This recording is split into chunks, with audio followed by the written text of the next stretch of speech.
Hi, this is Kent. What you're hearing there is the sound of a major 13th chord with a sharp 11, which is this note. It's a very nice jazzy chord.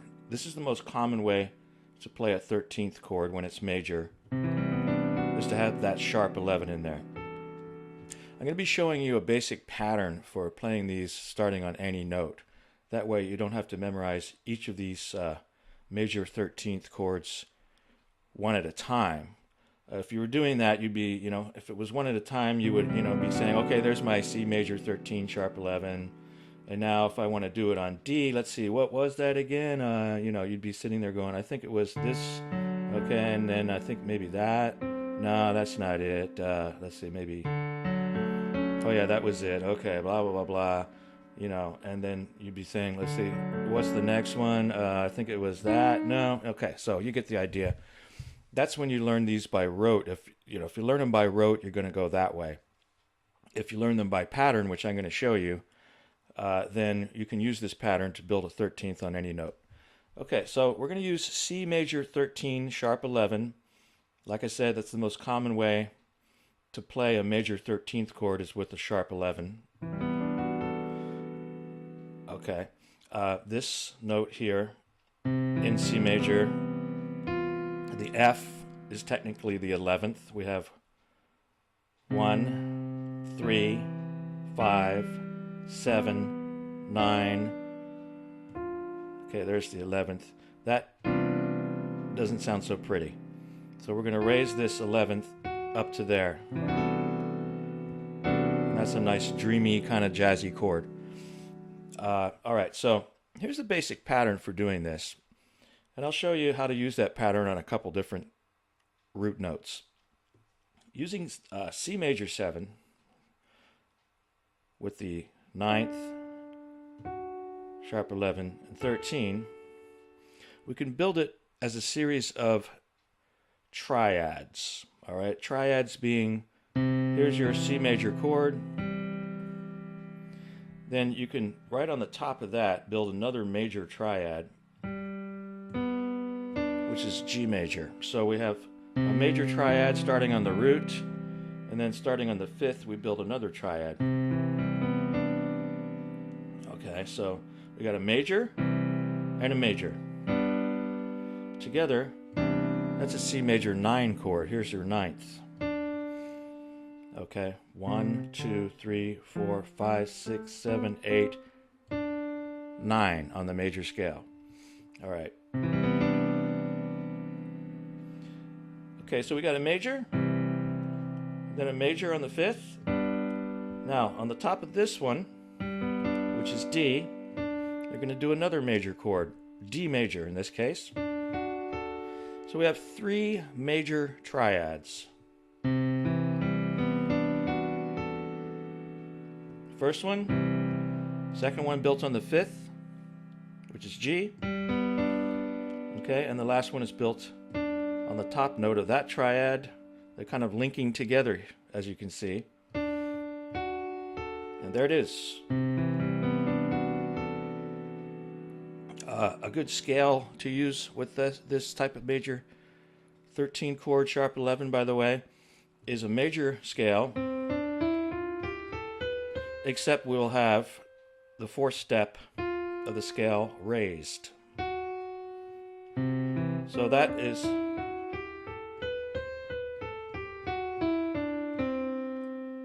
okay, and that is called the Lydian scale, in case you're wondering what the technical term is. Lydian scale or Lydian mode has a raised 4th, but it's, other than that, it's just like the major scale.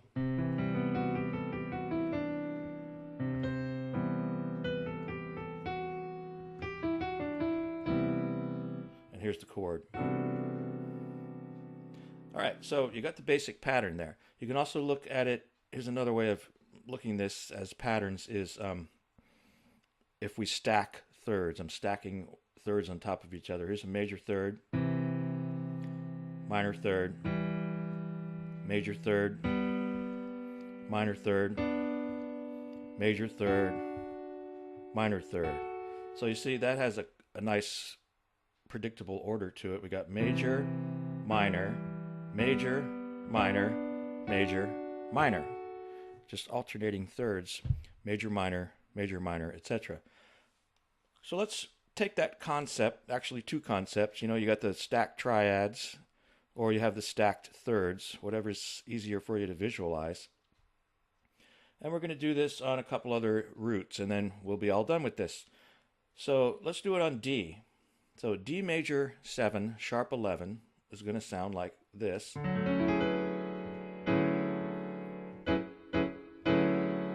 I love the sound of those. They're so cool. So we got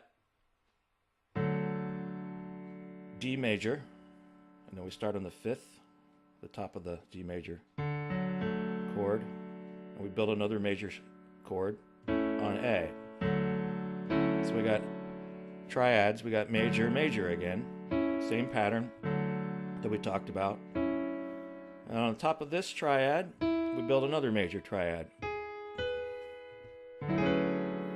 Okay, so if you know your major 7th chords really well, like D major 7, you're just going to build a major triad on top of the 2nd step of the scale, or the 9th, depending on which octave you're thinking of. Since this is an extension chord, we have D as the root. That would actually be called the 9th, all right? We did this before on C. I got 1, 2, 3, 4, 5, 6, 7, 8, 9 of the D major scale. So if you know your major 7ths, you can just build a triad, a major triad on the 9th. And in this case, you know, it might be quicker for you to just think, okay, the 9th is synonymous, stepwise, it's synonymous with the 2nd step of the scale. So you can build the major 7, and then you can do the 2nd step of the scale, and build a triad off that. Okay, a little more insight into the major 7 chord, but you see how I just basically used the triad approach, and then to build the whole thing. That's a pattern-based approach, as I mentioned. You're not learning the D major 7 chord as a bunch of individual notes. Okay, let's do one more. How about on a flat key? Let's do E flat major 7. There's the major 7 chord. We have a triad, major triad, okay? Then I'm going to start here, build major triad there, and then on top of that top note there, I add another major triad, F major in this case. Okay? And there again, we have a major 13th chord, sharp 11, built on E flat. As a final review point, I'm going to go through the stacked thirds on E flat. Major, minor, major, minor, major. Another way of looking at it. So, in order to practice these, you want to make sure you know how to build your major thirds quickly and your minor thirds. You got to be really familiar with major and minor thirds if you're taking the third stacking approach. So you want to practice going around, if you're not really good at it already, going around playing major thirds and minor thirds on your keyboard. The other thing to practice is to stack major triads. You know, come up with a major triad, like C major, make a major triad here, and a major triad there. So you want to go around making sure you're good at playing all those major triads everywhere. Those are good practice things. Once you have those intervals and chords, you'll get good at stacking them on top of each other like that. All right, so that's it for major 7 13th chords with a sharp 11. Again, that's the most common way to play a major 13th chord, is with that sharp 11. Thanks for listening, and I'll catch you in the next lesson.